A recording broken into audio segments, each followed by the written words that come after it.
자신이 만든 한국을 무릎 꿇릴 3,500억 달러짜리 요구안 때문에 그녀의 딸이 한국에서 울면서 전화를 걸어왔습니다. 그날 밤 처음으로 그녀는 그녀가 믿었던 10년 동안의 사실들을 모두 의심하기 시작했죠.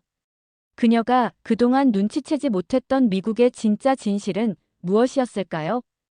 영상을 보기 전 구독과 좋아요 눌러주시면 영상을 제작하는 데 있어 큰 힘이 됩니다. 저는 사라 베넷입니다. 미국 국방부 산하 국방혁신위원회에서 선임 분석관으로 일하고 있어요. 매사추세츠 공과대학에서 기계공학 박사 학위를 받았고 실리콘밸리 방산 스타트업 최고 기술 책임자로도 일했죠. 2025년 3월이었습니다. 백악관 지하전략회의실에 앉아 있었어요.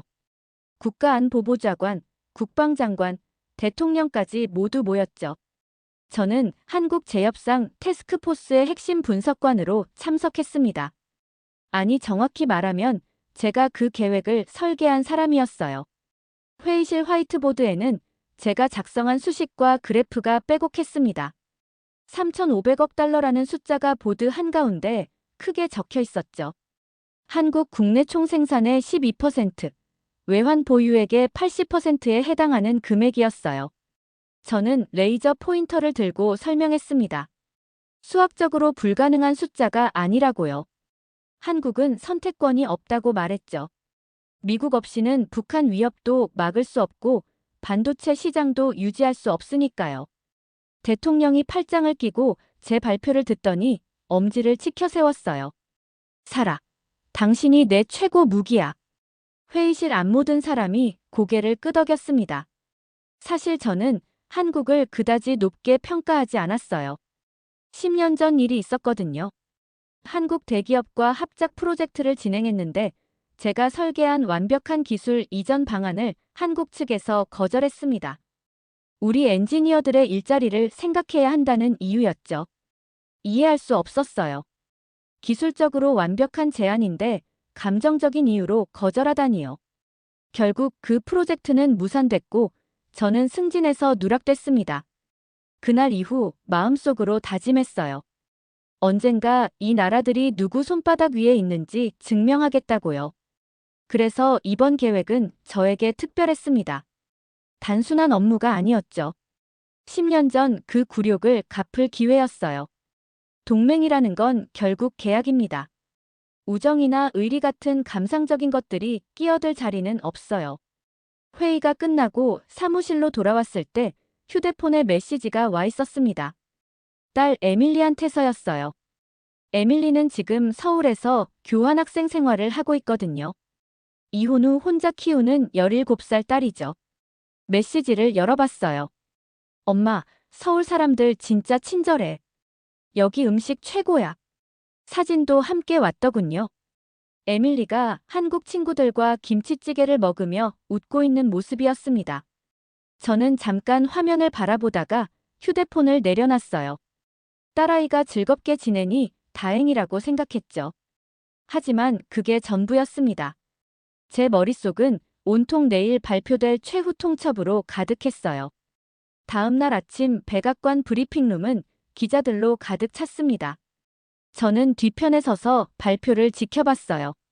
대통령이 단상에 올라 한국에 대한 새로운 방위비 분담금을 발표했죠. 언론은 발칵 뒤집혔습니다. 저는 그 모습을 보며 미소를 지었어요. 계획대로였죠. 완벽한 계산이었습니다. 한국은 곧 무릎을 꿇을 거라고 생각했어요. 그날 저녁이었습니다. 국방부 상황실에서 동료들과 함께 한국 대통령의 방송 인터뷰를 지켜보고 있었어요. 한국 대통령이 미국 방송에 출연한다는 소식을 듣고 모두 모였죠. 저는 커피를 마시며 화면을 바라봤습니다. 어차피 형식적인 답변이나 하겠지 싶었어요. 협상 테이블로 돌아오겠다는 말 정도요. 동료 한 명이 웃으며 말했습니다. 쇼맨십이 좀 있는 사람이라던데요. 저도 고개를 끄덕였죠. 그런데 한국 대통령이 입을 열었어요. 미국 정부가 요구한 3,500억 달러 방위비를 거부한다고 명확하게 말했습니다. 상황실이 순간 조용해졌어요. 화면 속 한국 대통령은 침착했습니다. 우리는 70년 동맹을 소중히 여깁니다. 하지만 주권 없는 나라를 다음 세대에 물려줄 수는 없습니다. 그렇게 말하더군요. 저는 손에 들고 있던 커피잔을 내려놨어요. 동료들이 웅성거리기 시작했습니다. 저 사람 미쳤나? 미국한테 저렇게 나오면 어떻게 되는지 모르나. 그런 말들이 오갔죠. 저도 처음엔 그렇게 생각했어요. 어리석은 선택이라고요. 며칠 지나면 협상 테이블로 돌아올 거라고 생각했습니다. 그런데 그때 제 휴대폰이 울렸어요. 딸 에밀리였습니다. 급하게 전화를 받았죠. 에밀리 목소리가 떨리고 있었어요. 엄마 지금 학교에서 친구들이 울고 있어요. 뉴스에서 미국이 한국을 협박한다고 나왔대요. 저는 당황했습니다. 에밀리가 계속 말했어요. 내가 국방부 딸이라는 거 오늘 들켰어요. 애들이 나한테 너희 엄마가 우릴 파괴하려는 거냐고 물어봤어요. 엄마, 나 어떻게 해? 처음으로 가슴이 철렁했어요. 에밀리 목소리에서 두려움이 느껴졌습니다. 저는 괜찮다고 말했죠. 곧 해결될 거라고요. 하지만 제 목소리도 떨리고 있었어요. 전화를 끊고 상황실을 나왔습니다. 복도를 걸어 화장실로 갔어요. 거울 앞에 섰죠. 10년 넘게 이 일을 해왔지만 이런 감정은 처음이었습니다. 그날 밤 집에 돌아와서도 잠을 이룰 수가 없었어요. 에밀리한테서 메시지가 또 왔습니다. 사진 한 장이었죠. 광화문 광장에 촛불을 든 사람들이 가득했어요. 사진을 확대해봤습니다. 10대 소녀들이 손팻말을 들고 있더군요. 우리도 미래가 있어요. 그렇게 적혀 있었어요. 에밀리가 메시지를 보냈습니다. 엄마, 저 애들 내 친구들이야. 오늘 같이 밥 먹었던 애들이에요. 저는 휴대폰을 내려놨어요. 손이 떨렸습니다. 책상 위에 놓인 서류들이 눈에 들어왔죠. 제가 만든 계획서였어요. 완벽한 숫자들로 가득한 문서요. 그런데 그 순간 이상한 생각이 들었습니다. 저 숫자들 뒤에 사람들이 있다는 걸 생각해 본 적이 있었나? 에밀리 친구들, 그 아이들의 부모들, 10년 전 저한테 정중하게 거절 메일을 보냈던 한국 팀장. 커피를 마시러 부엌에 갔어요. 찬장에서 머그잔을 꺼내다가 그만 손을 놓쳐버렸습니다. 잔이 바닥에 떨어져 산산조각 났죠. 저는 그 자리에 멍하니 서 있었어요. 다음 날 아침 출근길은 유난히 길게 느껴졌습니다. 사무실에 도착했을 때 동료들이 복도에서 수군거리고 있었어요. 백악관에서 3단계 압박 계획을 승인했다는 소식이었죠. 금융 제재, 외교 고립, 여론전. 세 가지를 동시에 진행한다는 겁니다. 저는 책상에 앉아 컴퓨터를 켰어요. 상사한테서 메일이 와 있었습니다. 실행 전 영향평가 보고서를 작성하라는 지시였죠. 저는 보고서 작성을 시작했어요.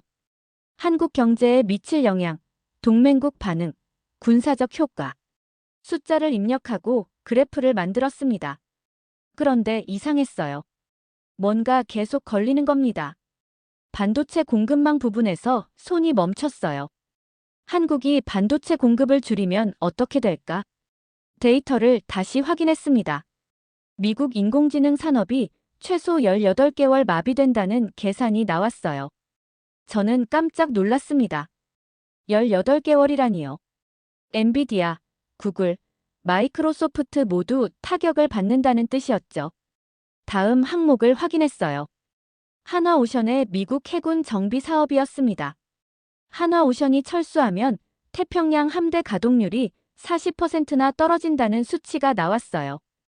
항공모함 2척이 제때 출항하지 못한다는 계산이었습니다. 중국이 남중국해에서 움직이면 대응이 불가능해요. 저는 의자에 등을 기댔습니다. 이게 맞나 싶었어요. 다시 한번 확인했죠. 숫자는 거짓말을 하지 않았습니다. 일본과 대만도 동요할 거라는 예측도 나왔어요. 한국이 독자 방위로 전환하면 일본도 미국 의존도를 재검토할 겁니다. 대만도 마찬가지고요. 인도 태평양 전략 전체가 흔들리는 거예요. 저는 화면을 멍하니 바라봤습니다. 내가 뭘 놓친 걸까? 아니, 정확히 말하면 처음부터 보려고 하지 않았던 거예요. 한국을 그냥 작은 나라로만 봤습니다. 미국 없이는 아무것도 못하는 나라로요. 그런데 숫자는 달랐어요. 한국은 미국 첨단 산업의 핵심 고리였습니다. 반도체, 배터리, 조선. 이 세 가지만으로도 미국 안보와 경제를 좌우할 수 있었어요. 저는 10년 전 파일을 다시 꺼냈습니다. 서랍 깊숙이 넣어뒀던 그 서류들이요. 노란색으로 바랜 종이를 펼쳤어요. 한국 팀장이 보낸 마지막 이메일이 있었습니다. 사라, 당신 제안은 기술적으론 완벽합니다. 하지만 우리 엔지니어 300명의 삶을 담보로 할 순 없어요. 미안해요. 그때는 이해하지 못했죠. 감정적이라고 생각했어요. 그런데 지금은 알겠습니다. 300명 뒤에 300개 가족이 있고 그 사람들이 만드는 기술이 미국 산업을 떠받치고 있다는 걸요. 저는 사람을 계산에 넣지 않았어요. 그게 제일 큰 실수였습니다. 밤 10시가 넘었습니다. 사무실엔 저 혼자 남아 있었어요. 책상 위에는 완성된 보고서가 놓여 있었죠. 재협상이 필요하다는 결론이었습니다. 하지만 제출할 수가 없었어요. 손이 마우스 위에서 멈춰 있었습니다. 다음 날 아침 동료가 커피를 건네며 말했어요. 사라, 그 보고서 제출하면 당신 20년 커리어 끝이야. 트럼프는 배신자를 용서 안 해. 저는 고개를 끄덕였습니다. 알고 있었어요. 이 보고서를 올리는 순간 제 국방부 생활은 끝나는 겁니다. 승진은커녕 해고당할 수도 있죠. 그런데 제출하지 않으면요. 에밀리한테 뭐라고 말해야 할까요? 엄마는 옳은 일을 했어. 그렇게 말할 수 있을까요? 거울을 보며 제 얼굴을 똑바로 볼 수 있을까요? 점심시간에 에밀리한테서 영상통화가 왔습니다. 서울 거리를 걸으며 찍은 영상이었어요. 엄마, 한국 친구들이 나한테 케이팝 가르쳐줬어. 이 노래 가사 봐. 작은 목소리도 모이면 세상을 바꾼다래. 에밀리는 환하게 웃고 있었어요. 뒤로 서울거리가 보였습니다. 사람들이 웃으며 걷고 있었죠. 평범한 일상이었어요. 그런데 제 계획대로라면 저 일상이 무너질 겁니다. 저는 통화를 끊고 한참을 앉아 있었어요. 그리고 결심했습니다. 보고서를 상사한테 제출하는 대신 다른 곳으로 보내기로요. 워싱턴 포스트 제보 이메일 주소를 찾았습니다. 손이 떨렸어요. 익명 계정을 만들고 보고서를 첨부했습니다. 제목을 적었죠. 한국 압박이 미국의 부메랑이 된다. 국방부 내부 분석 보고서. 마우스 커서가 전송 버튼 위에서 멈췄습니다. 클릭하는 순간 돌이킬 수 없어요. 제 커리어도 제 명성도 모든 게 끝날 겁니다. 그런데 이상하게 마음이 편했어요. 에밀리 얼굴이 떠올랐습니다. 에밀리 친구들, 광화문에서 촛불 든 사람들, 10년 전 정중하게 거절했던 한국 팀장. 모두 제 선택을 기다리고 있는 것 같았어요. 저는 눈물 한 방울을 흘리며 마우스를 클릭했습니다. 전송. 화면에 메시지가 떴어요. 이메일이 성공적으로 전송되었습니다. 저는 컴퓨터를 끄고 사무실을 나왔습니다. 집으로 가는 길에 에밀리한테 문자를 보냈어요. 에밀리야, 엄마가 옳은 일을 했어. 적어도 엄마는 그렇게 믿어. 에밀리한테서 답장이 왔습니다. 엄마 사랑해. 엄마가 자랑스러워. 그날 밤 저는 처음으로 편하게 잠들 수 있었습니다. 다음 날 아침 출근하자마자 난리가 났습니다. 워싱턴 포스트에 특종이 떴어요. 한국 압박이 미국의 부메랑이 된다는 제목이었죠. 국방부 내부 문건 유출이라고 나왔습니다. 사무실은 발칵 뒤집혔어요.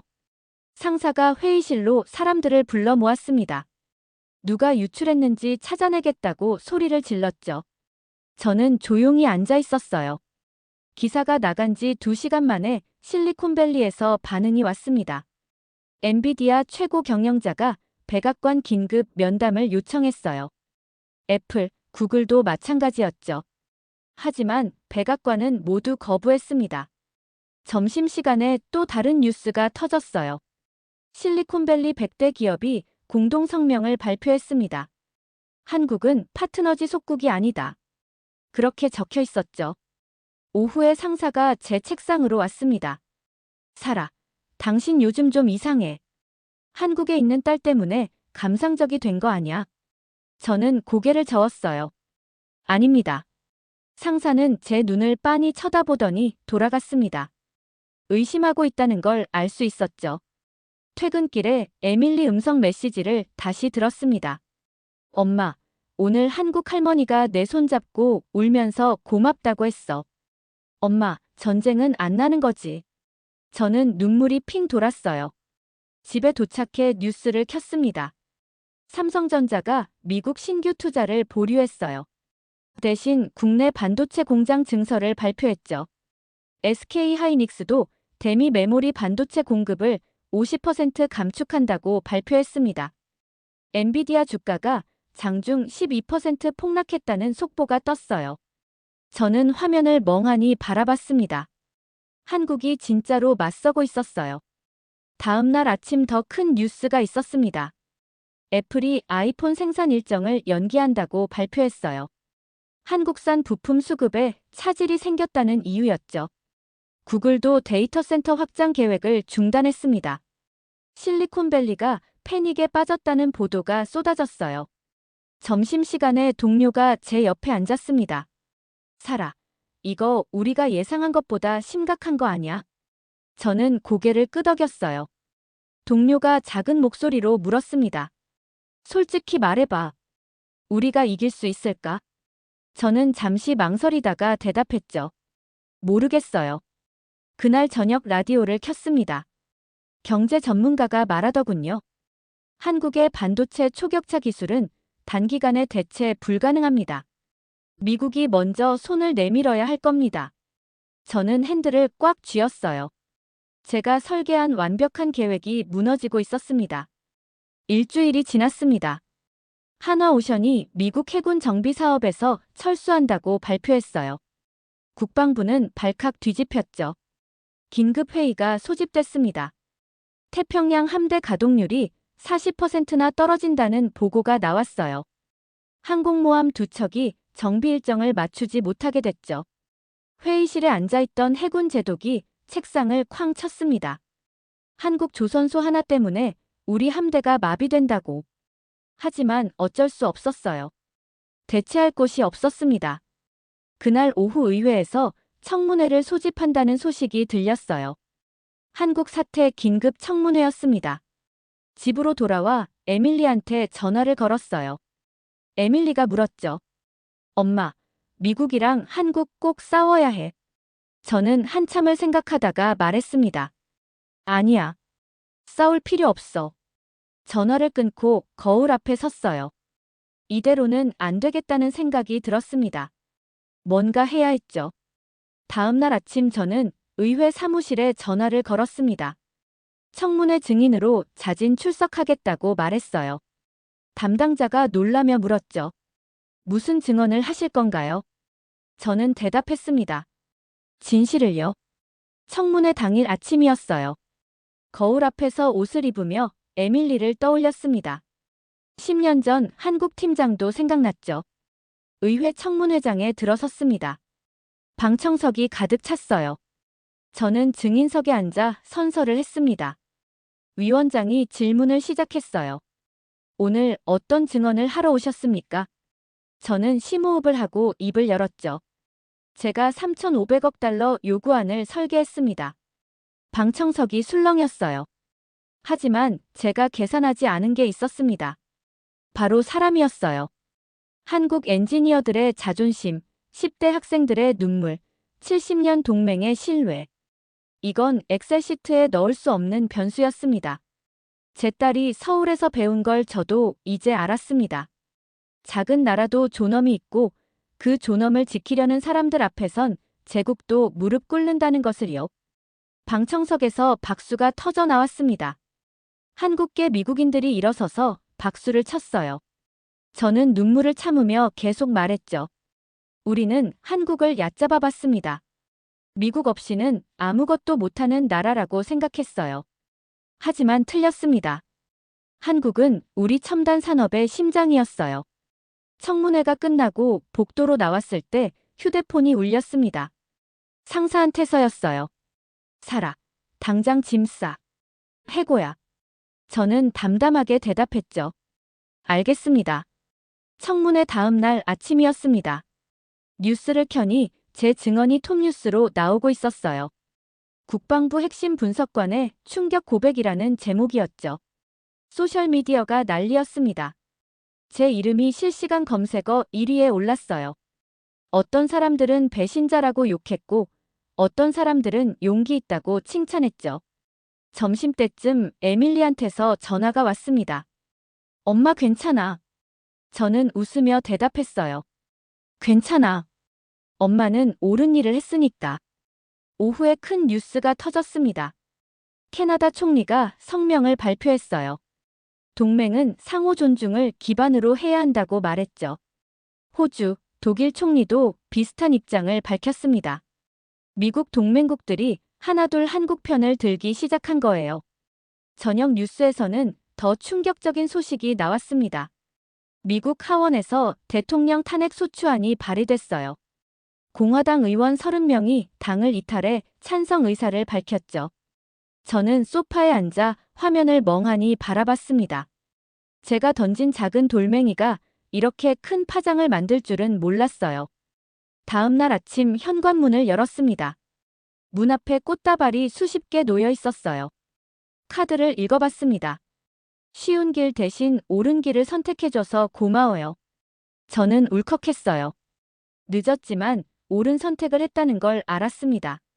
점심때 놀라운 소식이 들렸어요. 실리콘밸리 기업 5곳에서 저한테 동시에 채용 제안을 보냈습니다. 우린 양심 있는 사람이 필요합니다. 그런 메시지와 함께요. 저는 웃음이 나왔습니다. 국방부에서는 해고당했지만 더 좋은 곳에서 원하는 거예요. 오후에 공항에서 에밀리를 마중 나갔습니다. 서울에서 급하게 돌아온다고 연락이 왔거든요. 에밀리는 제게 달려와 안겼습니다. 엄마 사랑해. 엄마가 자랑스러워. 저는 에밀리를 꽉 안으며 울었어요. 집으로 돌아오는 차 안에서 에밀리가 말했습니다. 엄마, 한국 친구들이 엄마 영상 보고 울었대. 미국에도 정의로운 사람이 있다고. 저는 핸들을 잡은 손에 힘을 주었습니다. 제 선택이 옳았다는 확신이 들었어요. 그날 밤 뉴스에서 또 다른 소식이 나왔습니다. 하원에서 탄핵 소추안이 가결됐다는 겁니다. 저는 에밀리와 함께 소파에 앉아 뉴스를 봤습니다. 워싱턴에서는 시위가 벌어지고 있었고 서울 광화문에서는 사람들이 환호하고 있었어요. 3개월이 지났습니다. 상원에서 탄핵이 부결됐지만 대통령은 재선 포기를 선언했어요. 새 행정부가 들어서자마자 한국과 재협상 테이블에 앉았습니다. 이번엔 달랐어요. 대등한 파트너십 원칙이 명문화됐죠. 저는 스탠퍼드 대학교에서 초빙 교수 제안을 받았습니다. 에밀리가 말했죠. 엄마 경험을 학생들한테 나눠줘. 그래서 수락했어요. 첫 강의 날이었습니다. 강의실에 들어서니 학생들이 가득 차 있었어요. 저는 칠판에 강의 제목을 적었습니다. 작은 나라가 거부할 때. 지정학에서 존엄의 힘. 학생들이 노트를 꺼냈어요. 10년 전 저는 한국을 우습게 봤습니다. 5년 전엔 계산서로 그들을 굴복시키려 했죠. 하지만 2025년 제 딸이 서울에서 배운 한 문장이 제국을 무너뜨렸어요. 작은 목소리도 모이면 세상을 바꾼다. 학생들이 고개를 들어 저를 바라봤습니다. 한 학생이 손을 들었어요. 교수님, 현실에서 존엄만으로 이길 수 있나요? 저는 고개를 끄덕였습니다. 한국은 존엄만으로 이긴 게 아닙니다. 기술력이 있었어요. 반도체, 배터리, 조선에서 세계 최고 수준이었죠. 거기에 국민들의 단합까지 있었고요. 하지만 가장 중요한 건 명분이었습니다. 한국은 부당한 요구에 맞서 싸웠어요. 전 세계가 그 명분에 공감했고 결국 미국이 물러섰죠. 강의가 끝나고 한국 학생이 다가왔습니다. 교수님, 저희 나라 이야기를 이렇게 객관적으로 들으니 새롭네요. 저는 웃으며 대답했어요. 제가 배운 게 더 많아요. 집으로 돌아오는 길에 에밀리한테서 전화가 왔습니다. 엄마, 오늘 첫 수업 들었는데 너무 재밌어. 에밀리는 한국학을 부전공으로 선택했죠. 집에 도착해 책상 앞에 앉았습니다. 책상 위 액자에는 에밀리가 서울 친구들과 찍은 사진이 있었어요. 뉴스를 켰습니다. 한미 방위조약 개정안이 최종 발효됐다는 소식이 나왔어요. 역사상 처음으로 대등 동맹 조항이 들어갔다고 했죠. 저는 화면을 바라보며 미소를 지었습니다. 10년 전 제가 무시했던 한국이 결국 세상을 바꿨어요. 에밀리가 방문을 두드렸습니다. 엄마, 저녁 먹자. 저는 노트북을 닫고 일어섰어요. 이번 사연은 여기까지입니다. 오늘 사연은 어떠셨나요? 오늘의 사연이 마음에 드셨다면 좋아요 한번 부탁드립니다. 여러분의 좋아요와 구독은 영상을 만드는데 큰 힘이 됩니다. 긴 영상 시청해 주셔서 감사합니다. 오늘도 행복이 넘치는 하루 되세요.